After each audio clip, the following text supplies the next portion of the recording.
여러분 안녕하세요. 오늘은 하나님의 사진, A Picture of God 이라는 제목으로 말씀드립니다. 기억절 말씀 시편 119편 165절입니다. 주의 법을 사랑하는 자에게는 큰 평안이 있으니 그들에게 장애물이 없으리이다. 이스라엘 백성들이 출애굽한 후에 구름 기둥이 백성들을 인도해서 시내산에 도착하게 되었습니다. 이곳에서 하나님께서는 이스라엘 백성들에게 특별한 것을 가르쳐주기 원하셨어요. 그것은 바로 십계명을 주시는 거였죠. 하나님께서는 이스라엘 백성들을 사랑하셨어요. 그래서 이스라엘 백성들이 행복한 삶을 살기 원하셨죠. 바로 오늘이 하나님께서 이스라엘 백성들에게 준비하라 라고 말씀하신 날이에요. 2일 동안 백성들은 옷을 빨고 몸을 씻으며 준비했어요. 드디어 하나님께서 시내산으로 내려오셨어요. 두꺼운 구름이 산을 덮었어요. 천둥과 번개로 산이 흔들렸고 불과 연기가 났어요. 야영지의 모든 백성들은 큰 나팔 소리를 듣고 떨었죠. 이렇게 시내산에 임재하신 하나님께서 이스라엘 백성들에게 주신 것은 다름 아닌 십계명이었어요. 그래서 오늘 말씀은 십계명의 각 계명들을 살펴보고 간단하게 의미를 찾아보도록 하겠습니다. 먼저 하나님께서는 이렇게 말씀하셨습니다. 나는 너를 애굽 땅 종되었던 집에서 인도하여 낸 너의 하나님 여호와로다. 하나님께서 먼저 자기 자신이 누구인지 말씀하셨죠. 이제 첫째 계명을 말씀하십니다. 너는 나 외에는 다른 신들을 너에게 두지 말라. 하나님께서는 백성들이 자신을 경외하고 하나님을 가장 중요한 분으로 모시기 원하셨어요. 두 번째 계명. 너를 위하여 새긴 우상을 만들지 말고 또 위로 하늘에 있는 것이나 아래 땅에 있는 것이나 땅 아래 물 속에 있는 것에 어떤 형상이든지 만들지 말며 그것들을 섬기지 말라. 이스라엘 백성들은 오랫동안 우상을 섬기는 이집트에 있었기 때문에 하나님을 섬기려면 우상이 있어야 된다고 생각했어요. 그러나 하나님께서는 말도 하지 못하고 생각도 하지 못하고 움직이지도 못하는 우상으로 하나님을 만들지 말고 천지 만물을 지으신 하나님을 기억하여 섬기라고 명령하셨어요. 그리고 세 번째 계명, 너는 내 하나님의 이름을 망령되이 일컫지 말라. 나 여호와는 나의 이름을 망령되이 일컫는 자를 죄없다 하지 아니하리라. 여러분, 혹시 할아버지나 증조 할아버지를 부를 때 이름을 부르지는 않죠. 김, 철자, 숫자라고 하면 우리 할아버지 이름은 철수야 라고 소개하지 않고요. 또 할아버지에게 철수야 이렇게 부르지 않잖아요.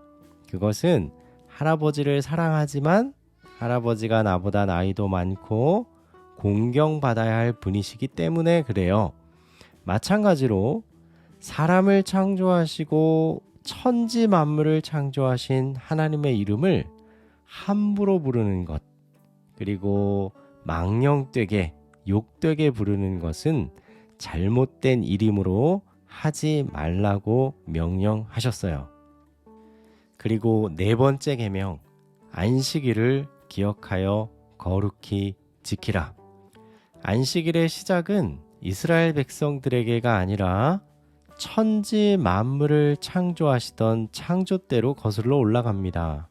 하나님께서 엿새 동안 천지 만물 세상을 지으시고 제7일 안식일에 쉬셨죠. 그래서 그 창조를 기념하는 날로서 우리도 안식일에 쉬기를 하나님께서는 바라십니다. 이 쉰다는 것은 낮잠을 쿨쿨 자고 그저 편안하게 쉬는 쉼을 말하는 것이 아니라 나의 구원과 나의 생명과 나로 살게 하시는 하나님을 전적으로 의지함으로 누리는 마음의 쉼을 가리키고 있는 것입니다. 5번째 계명, 내 부모를 공경하라. 그리하면 내 하나님 여호와가 준 땅에서 내 생명이 길리라. 하나님께서는 우리를 사랑하고 돌보시고 또 옳고 그름을 구분할 수 있도록 부모님을 주셨어요. 하나님이 부모님을 주셨으므로 우리는 마땅히 부모님을 존경하고 부모님의 말씀에 순종해야 합니다. 6번째 계명, 살인하지 말라. 살인한다는 것은 누군가를 죽인다는 거죠. 그 죽인다는 것의 시작점은 미움에서 시작해요. 그러면 누군가를 내가 미워한다면 그 사람을 만든 하나님에 대한 원망을 표현하고 있는 것은 아닐까요?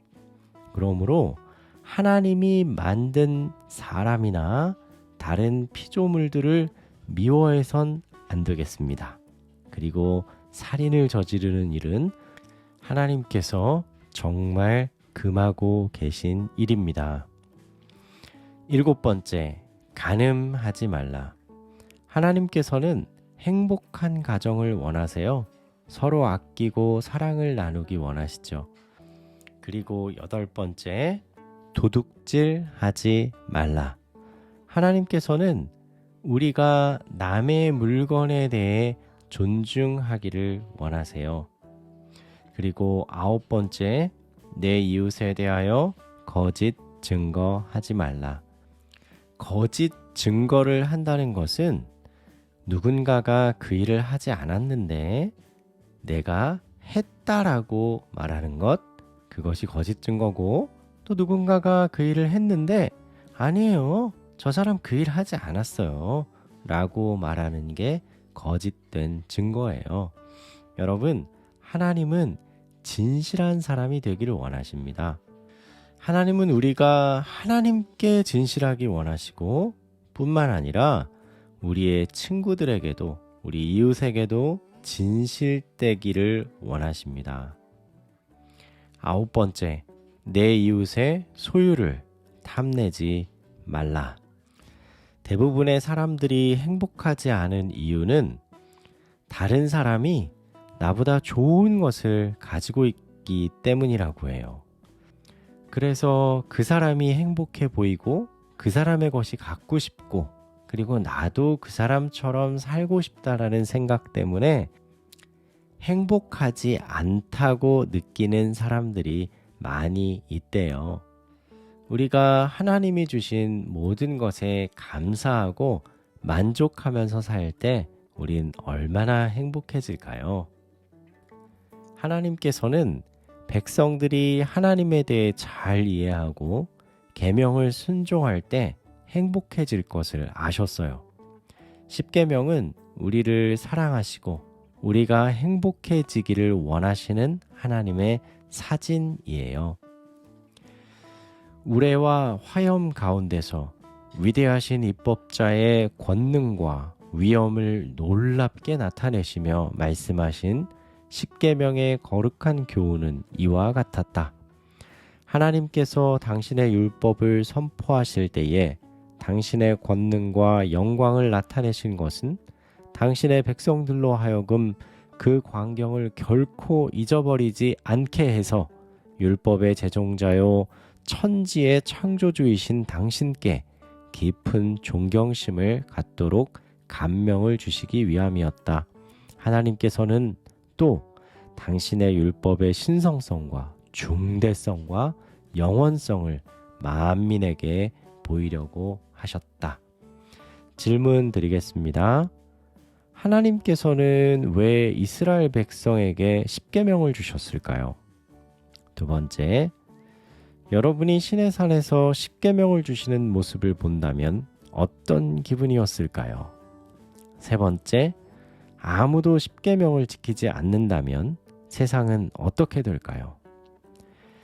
네 번째, 세상의 모든 사람이 십계명을 지키면 어땠을까요?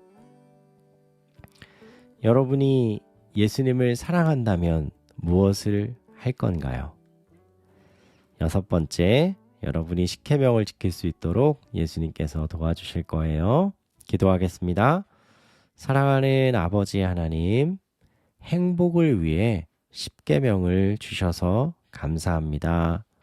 이 십계명이 억지로 하는 복종이 아니라 예수님을 의지하여 즐겁게 순종하는 행복과 기쁨이 될 수 있도록 도와주세요. 사랑하는 예수님 이름으로 기도합니다. 아멘.